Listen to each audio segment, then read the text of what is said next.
सभी को नमस्कार।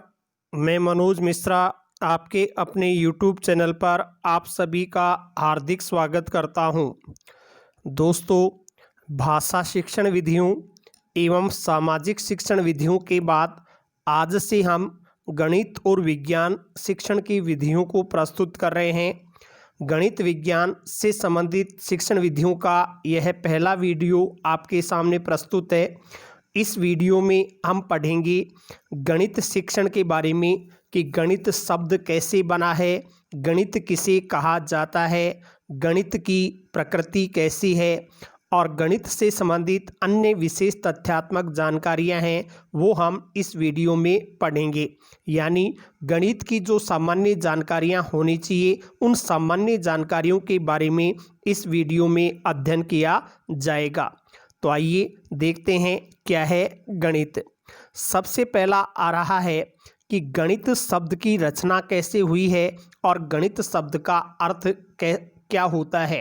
तो देखिए, गणित शब्द की रचना को देखें तो गणित शब्द संस्कृत की गण धातु से बना है। संस्कृत में एक धातु है गण धातु, उससे ही गणित शब्द बना है।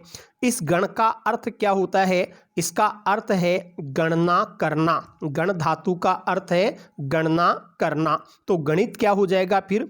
अर्थात वह शास्त्र जिसमें गणना की प्रधानता हो वह गणित कहलाता है। ऐसा कोई भी शास्त्र जिसमें गणना की प्रधानता होती है उसी को हम गणित कहते हैं। तो गणित शब्द संस्कृत की गण धातु से बन गया है। इसका अर्थ है गणना करना। तो ऐसा शास्त्र जिसमें गणना की प्रधानता होती है वह गणित कहलाता है। इस गणित के लिए अंग्रेजी भाषा में देखें तो अंग्रेजी में मैथमेटिक्स शब्द का प्रयोग होता है और यदि हम लैटिन भाषा की बात करें तो लैटिन में मैथमेटिका शब्द का प्रयोग किया जाता है। अंग्रेजी में मैथमेटिक्स शब्द प्रयुक्त होता है और लैटिन भाषा में मैथमेटिका शब्द का प्रयोग किया जाता है। गणित शास्त्र को अलग अलग विद्वानों के द्वारा अलग अलग प्रकार से परिभाषित किया गया है। तो गणित की मुख्य परिभाषाएं क्या है, गणित किसे कहते हैं, इसकी परिभाषा अलग अलग विद्वानों ने दी है। पहली है लोक के अनुसार गणित क्या है। तो उन्होंने लिखा है गणित वह मार्ग है जिसके द्वारा मन या मस्तिष्क में तर्क करने की आदत स्थापित होती है। गणित वह मार्ग है जिसके द्वारा हमारे मन में या मस्तिष्क में तर्क करने की आदत स्थापित हो जाती है। गणित की यह परिभाषा किसने दी है? लोक के द्वारा दी गई है। दूसरे विद्वान हैं बेकन। इन्होंने क्या लिखा है? इन्होंने लिखा है गणित सभी विज्ञानों का प्रवेश द्वार एवं कुंजी है। गणित सभी विज्ञानों का प्रवेश द्वार एवं कुंजी है। ऐसा कहने वाले विद्वान कौन हैं? बेकन हैं। फिर आते हैं होगबेन। होगबेन ने क्या लिखा है? इन्होंने लिखा है गणित सभ्यता एवं संस्कृति का दर्पण है। गणित सभ्यता एवं संस्कृति का दर्पण है। ऐसा किसने लिखा है? होगबेन ने लिखा है। फिर आते हैं बर्नार्ड शॉ। इन्होंने गणित के बारे में क्या लिखा है कि तार्किक चिंतन के लिए गणित एक शक्तिशाली साधन है। तार्किक चिंतन के लिए गणित एक शक्तिशाली साधन है। ऐसा किसने कहा? बर्नार्ड शॉ ने लिखा है। फिर आते हैं आइंस्टीन। आइंस्टीन के अनुसार गणित क्या है? तो इन्होंने लिखा है गणित उस मानव चिंतन का प्रतिफल है जो अनुभव से स्वतंत्र तथा सत्य के अनुरूप है। गणित उस मानव चिंतन का प्रतिफल है जो अनुभव से स्वतंत्र तथा सत्य के अनुरूप है। गणित की ये परिभाषा किसने दी है? आइंस्टीन ने दी है। फिर है पियर्स के अनुसार गणित क्या है? तो पियर्स ने लिखा है गणित एक विज्ञान है जिसकी सहायता से आवश्यक निष्कर्ष निकाले जाते हैं। गणित एक विज्ञान है जिसकी सहायता से आवश्यक निष्कर्ष निकाले जाते हैं। ऐसा किसने लिखा? पियर्स ने लिखा है। ऑक्सफोर्ड डिक्शनरी में गणित की परिभाषा कैसे लिखी गई है? तो ऑक्सफोर्ड डिक्शनरी में लिखा गया है, क्या लिखा गया है? गणित मापन, मात्रा तथा परिमाण का विज्ञान है। गणित मापन, मात्रा तथा परिमाण का विज्ञान है। ऐसा किसने लिखा? ऑक्सफोर्ड डिक्शनरी में ये लिखा गया है। फिर आता है बर्थलोट नामक विद्वान हैं, इन्होंने लिखा है गणित भौतिक अनुसंधान का एक आवश्यक उपकरण है। गणित भौतिक अनुसंधान का एक आवश्यक उपकरण है, ऐसा कहने वाले विद्वान हैं बर्थलोट। फिर आते हैं बर्ट्रैंड रसेल। बर्ट्रैंड रसेल ने क्या लिखा है? इन्होंने लिखा है गणित एक ऐसा विषय है जिसमें हम यह भी नहीं जानते कि हम किसके बारे में बात कर रहे हैं और न ही यह जान पाते हैं कि हम जो कह रहे हैं वह सत्य है। गणित एक ऐसा विषय है जिसमें हम यह भी नहीं जानते कि हम किसके बारे में बात कर रहे हैं और न ही यह जान पाते हैं कि हम जो कह रहे हैं वह सत्य है। ऐसा कहने वाले विद्वान हैं बर्ट्रैंड रसेल। गिब्स ने गणित के बारे में क्या लिखा है? इन्होंने लिखा है गणित एक भाषा है। गिब्स, ये आप कभी प्रश्न पूछ लिया जाए कि गणित को भाषा मानने वाले विद्वान कौन हैं, तो उत्तर होगा गिब्स। फिर गॉस ने क्या लिखा है? इन्होंने लिखा गणित विज्ञान की रानी है। गणित विज्ञान है और विज्ञान की रानी के रूप में इसे स्वीकार किया जाता है गॉस के अनुसार। फिर आते हैं वेदांग ज्योतिष में गणित की परिभाषा कैसे लिखी गई है। हमारा जो वेदांग ज्योतिष है उसमें क्या लिखा है कि जिस प्रकार मयूरों की शिखाएं और सर्पों की मणियां शरीर में मूर्धा स्थान पर विराजमान है। मयूर का मूर्धा यानी मस्तिष्क भाग देखेंगे, सर्प का मस्तक देखेंगे तो मयूर के मस्तक पर शिखाएं और सर्प के मस्तक पर मणियां हमेशा विराजमान होती हैं। उसी प्रकार वेदों के सब अंगों तथा शास्त्रों में गणित शिरोमणि है कि वेद के जितने भी अंग हैं, शास्त्र हैं, उनमें गणित को मस्तक के रूप में, सिर की मणि के रूप में माना गया है। कोठारी आयोग, जिसकी स्थापना 1964 में हुई थी और रिपोर्ट 1966 में आई थी, कोठारी आयोग ने क्या लिखा है कि सभी छात्रों को अनिवार्य रूप से सामान्य शिक्षा के भाग के रूप में विद्यालय के प्रथम 10 वर्षों में गणित पढ़ाई जानी चाहिए। जितने भी प्रकार के छात्र हैं जो सामान्य शिक्षा ग्रहण करना चाहते हैं उनको पहली कक्षा से लेकर के 10वीं कक्षा तक गणित को अवश्य पढ़ाया जाना चाहिए। यह रिपोर्ट कोठारी आयोग के द्वारा प्रस्तुत की गई थी। गैलीलियो नामक विद्वान हुए हैं, उन्होंने क्या लिखा है?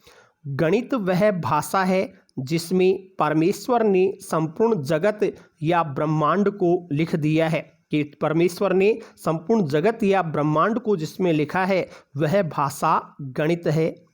एक विद्वान है Marshall H Stone. Marshall H Stone ने क्या लिखा है कि गणित एक ऐसी अमूर्त व्यवस्था का अध्ययन है जो कि अमूर्त तत्वों से मिलकर के बना है। गणित एक ऐसी अमूर्त व्यवस्था का अध्ययन है जो कि अमूर्त तत्वों से मिलकर के बना है।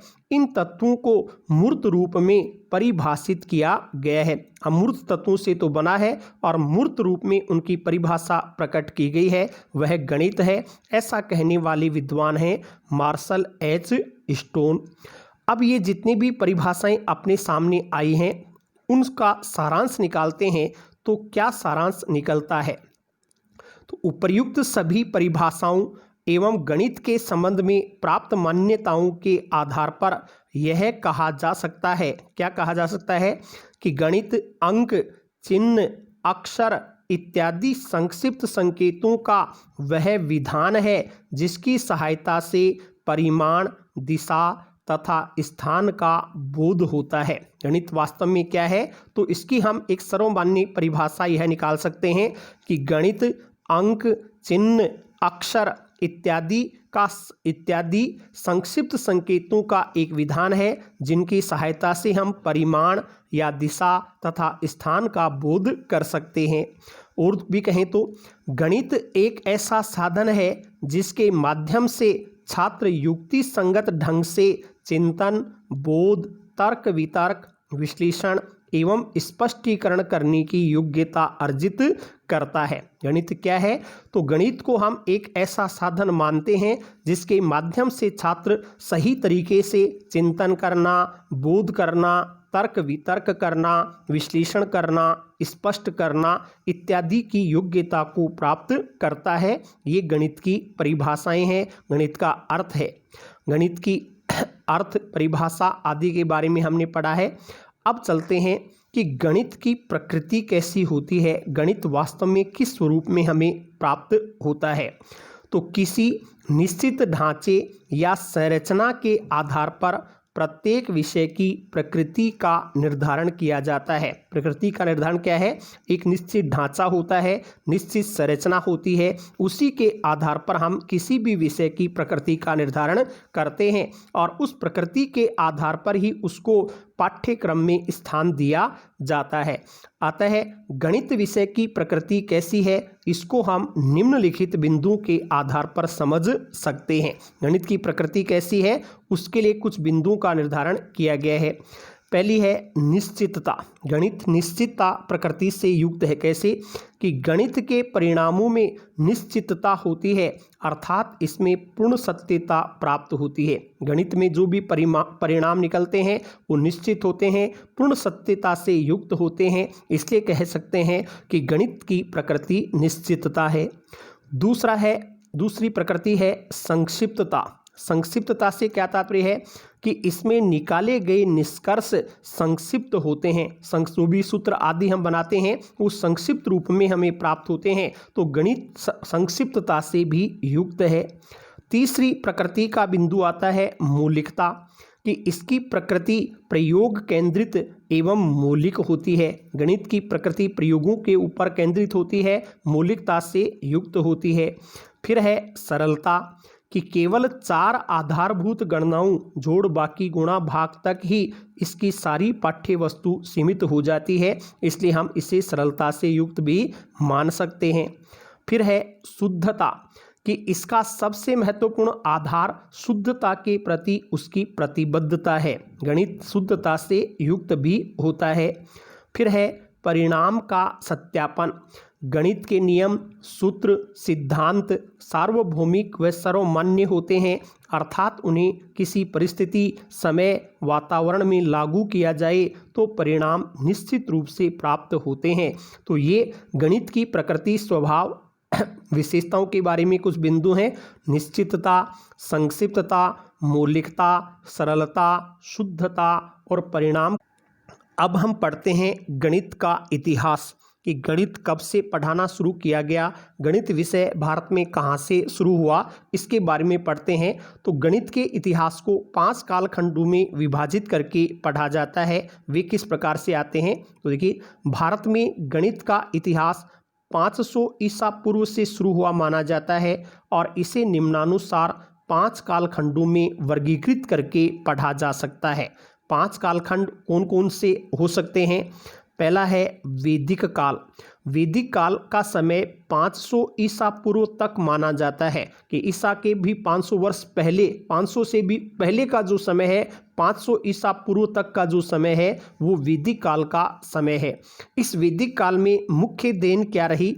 तो शून्य तथा दार्शनिक स्थान मान का विकास इस वैदिक काल की प्रमुख देन मानी जाती है। शून्य का आविष्कार, दार्शनिक स्थान मान का विकास है, वो वैदिक काल की प्रमुख देन है। इस वैदिक काल में बोधायन, आपस्तंभ, कात्यायन जैसे प्रमुख गणितज्ञ हुए हैं जिन्होंने गणित का विकास किया है। तो वैदिक काल 500 ईसा पूर्व तक का समय। इसके बाद में दूसरा समय आता है पूर्व मध्य काल। पूर्व मध्य काल का समय क्या है? 500 ईसा पूर्व से हम शुरू करते हैं और 400 ईस्वी तक ले जाते हैं। ईसा के जब शुरुआत से 500 वर्ष पहले से शुरू करके ईसा के बाद में 400 ईस्वी तक का जो समय है वो समय पूर्व मध्य काल का समय माना जाता है।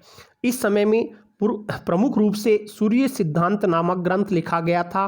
भगवती सूत्र एवं स्थापना सूत्र भी इसी युग में लिखे गए थे। तो ये पूर्व मध्य काल सूर्य सिद्धांत का प्रतिपादन, भगवती सूत्रों और स्थापना सूत्रों की रचना का काल है। तीसरा काल आता है मध्यकाल। मध्यकाल का समय 400 ईस्वी से शुरू होता है और 1200 ईस्वी तक इसे माना जा सकता है। 400 ईस्वी से लेकर के 1200 ईस्वी तक का समय मध्यकाल है। इसमें भारतीय गणितज्ञ आर्यभट्ट प्रथम जो प्रथम भारतीय गणितज्ञ माने जाते हैं वे हुए। इन्होंने पाई की खोज की थी। पाई की खोज 22/7 जिसको मानते हैं उसकी खोज आर्यभट्ट प्रथम ने की थी। इस काल के प्रमुख गणितज्ञ कौन कौन हुए हैं? भास्कर, ब्रह्मगुप्त, श्रीधर आचार्य, आर्यभट्ट द्वितीय, भास्कर द्वितीय, ये भास्कराचार्य द्वितीय, आर्यभट्ट प्रथम आदि मध्यकाल में हुए हैं। फिर है उत्तर मध्यकाल। उत्तर मध्यकाल में क्या हुआ? इसका समय तो है 1200 ईस्वी से शुरू करके 1800 ईस्वी तक का जो समय है वो उत्तर मध्यकाल का समय माना जाता है। इस काल में प्रमुख गणितज्ञ हुए हैं नीलकंठ, जगन्नाथ, नारायण पंडित जैसे गणितज्ञ हैं वो उत्तर मध्यकाल के गणितज्ञ माने जाते हैं। और एक है आधुनिक काल, ये 1800 ईस्वी से शुरू होता है और अब तक जो चल रहा है वो गणित का आधुनिक काल माना जाता है। इस काल में प्रमुख रूप से स्वामी भारती कृष्ण तीर्थ, श्रीनिवास रामानुज जैसे गणितज्ञ हुए हैं। तो ये गणित का अब तक का संक्षिप्त इतिहास है। 5 कालखंडों में इसको बांटा जा सकता है। अब लेते हैं गणित के संबंध में विशेष तथ्यात्मक जानकारियाँ। गणित के संदर्भ में विशेष तथ्यात्मक जानकारियाँ। तो देखिए, प्रारंभ में गणित को केवल ज्ञान माना जाता था। शुरू में जब गणित का आरंभ हुआ उस समय गणित को क्या कहा जाता था कि केवल एक ज्ञान है, तो केवल ज्ञान के रूप में स्वीकार किया गया था। फिर पाइथागोरस विद्वान हुए। पाइथागोरस के समय में साहित्य और भाषण कला के ज्ञान के अतिरिक्त इसे शेष ज्ञान माना जाने लगा। पाइथागोरस का जो समय आया, शुरू में तो केवल ज्ञान के रूप में इसको माना जाता था, फिर इसका नाम शेष ज्ञान पड़ा। शेष ज्ञान कैसे? कि साहित्य और भाषण कला को छोड़ करके शेष जो ज्ञान है वह गणित है। ऐसा पाइथागोरस के समय में शुरू हुआ। फिर गणित विषय के अध्ययन का आरंभ ऋग्वेद के काल से माना जाता है कि जब ऋग्वेद शुरू हुआ था उसी ऋग्वेद काल से ही गणित का अध्ययन शुरू हो गया था, ऐसा कुछ समीक्षकों ने स्वीकार किया है। गणित अगला है, गणित अंकों का एक खेल है जिसमें कुछ नियमों का पालन करना पड़ता है। जैसे अपन कोई भी कबड्डी, क्रिकेट आदि खेलते हैं उसमें कोई ना कोई नियम निर्धारित हो जाते हैं, उसी तरह गणित भी अंकों का एक खेल है और अंकों का खेल खेलने के लिए कुछ नियम इसमें बना दिए गए हैं, उनका हम पालन करते हैं। फिर गणित को मनुष्य जीवन का गणनात्मक पक्ष माना जाता है जिसमें जीवन से संबंधित वस्तुओं के बारे में गणना की जाती है। कि मनुष्य जीवन का गणनात्मक पक्ष क्या है? गणित है। इसमें हम अपने जीवन से संबंधित जितनी भी वस्तुएं प्राप्त होती हैं उन सब की गणना करते हैं। फिर कोई गणित की गणना, कोई है विद्वान है वो गणित को गणनाओं का विज्ञान कहता है। कोई इसको गणनाओं का विज्ञान कहता है तो कोई मापन, मात्रा और दिशा के विज्ञान के रूप में भी स्पष्ट करता है। अलग अलग मत विद्वानों के हैं। कोई गणित को गणनाओं का विज्ञान कह रहा है तो कोई गणित को मापन, मात्रा, दिशा के विज्ञान के रूप में भी स्वीकार करता है। फिर गणित विषय का मूल आधार संक्रियाओं को माना जाता है और वो संक्रियाएं कौन सी हैं? जोड़, बाकी, गुणा, भाग, ये जो हैं वो संक्रियाएं गणित का मूल आधार मानी जाती हैं।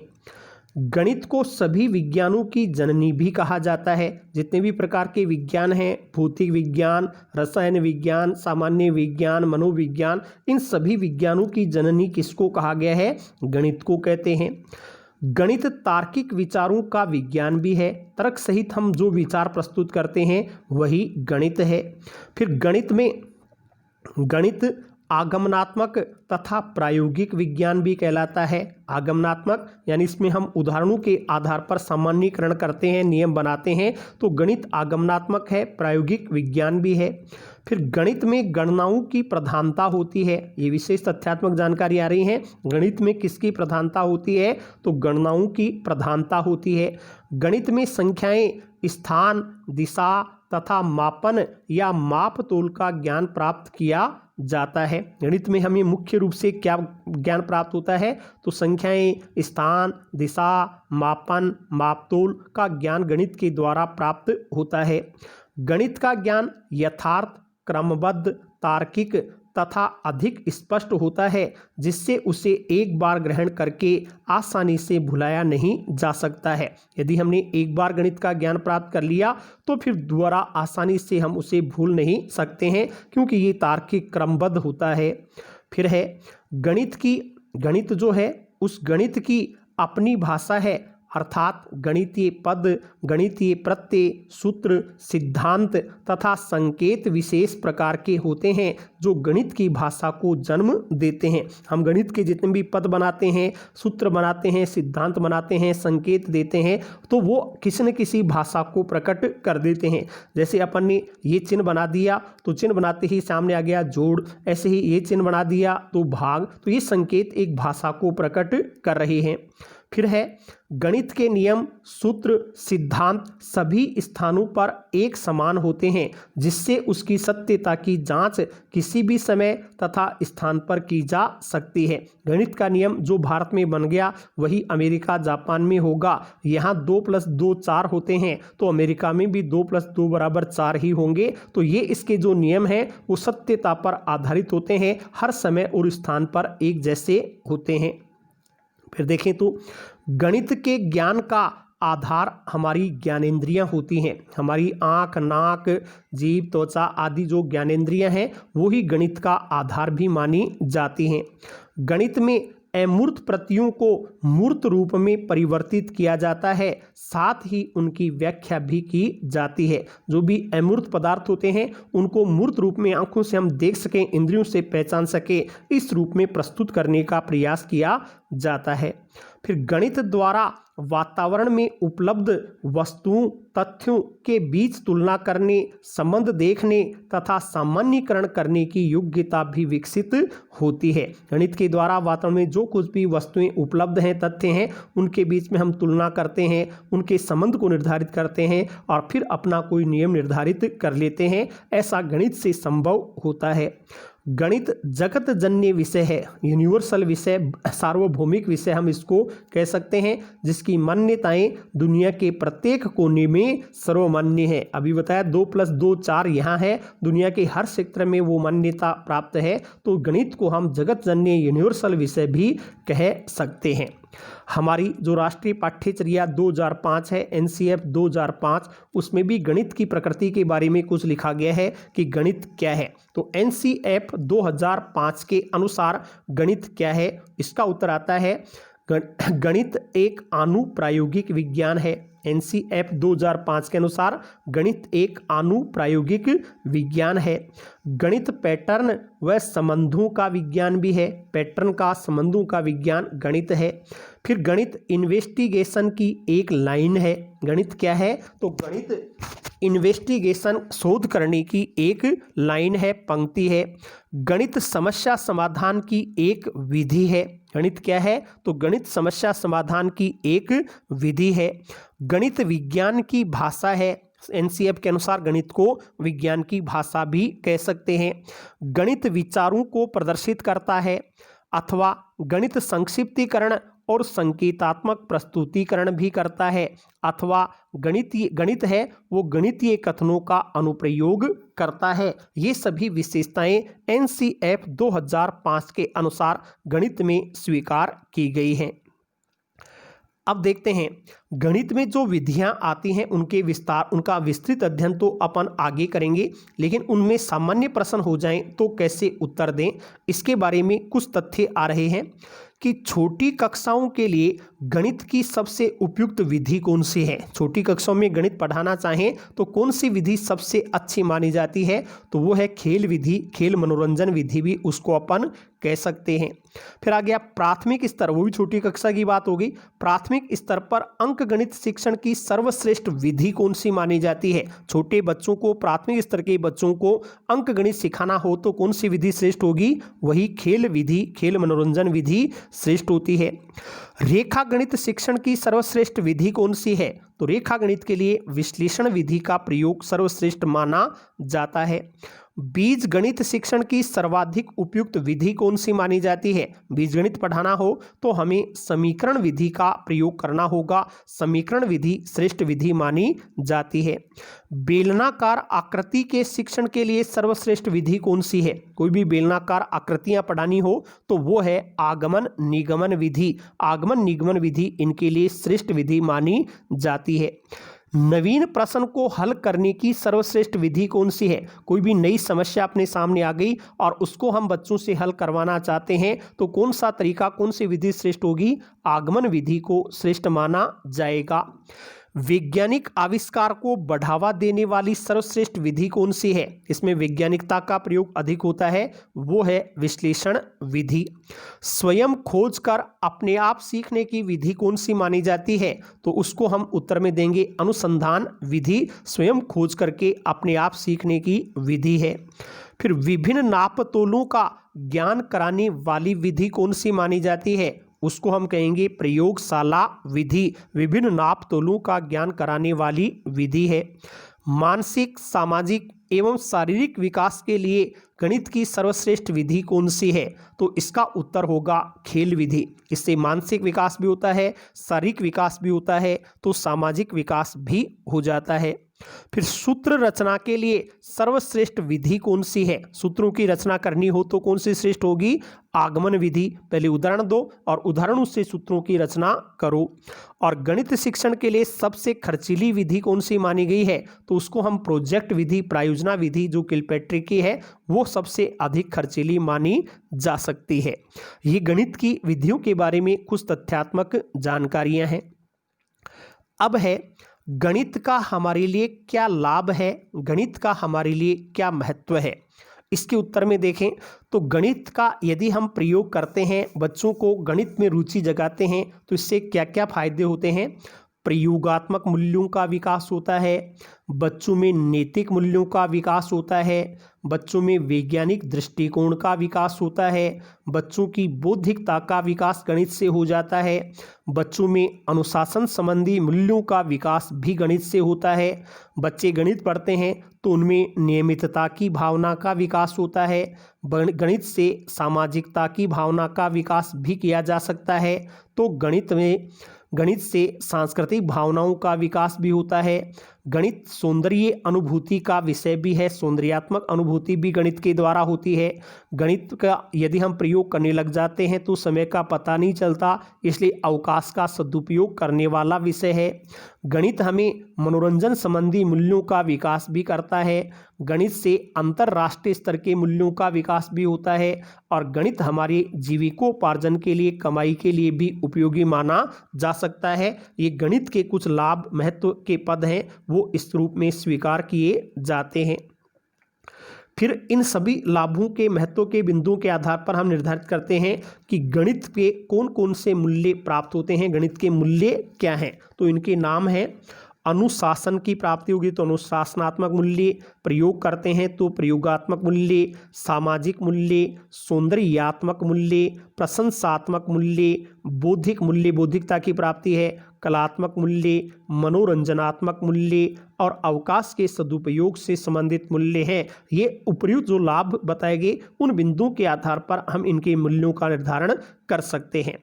तो ये अपनी गणित से संबंधित सामान्य जानकारियाँ कि गणित क्या है, गणित की प्रकृति कैसी है, परिभाषाएं क्या है और अन्य गणित का इतिहास कैसा रहा, गणित के लाभ क्या हो सकते हैं, गणित के मूल्य क्या है, इन सामान्य जानकारियों को हमने इस वीडियो में पढ़ा है। यदि वीडियो आपको अच्छा लगा हो तो सभी लाइक करेंगे, अपने सभी ग्रुप्स में शेयर करेंगे और यदि आप चैनल से पहली बार जुड़ रहे हैं तो चैनल को सब्सक्राइब करना नहीं भूलें। सभी को बहुत बहुत धन्यवाद।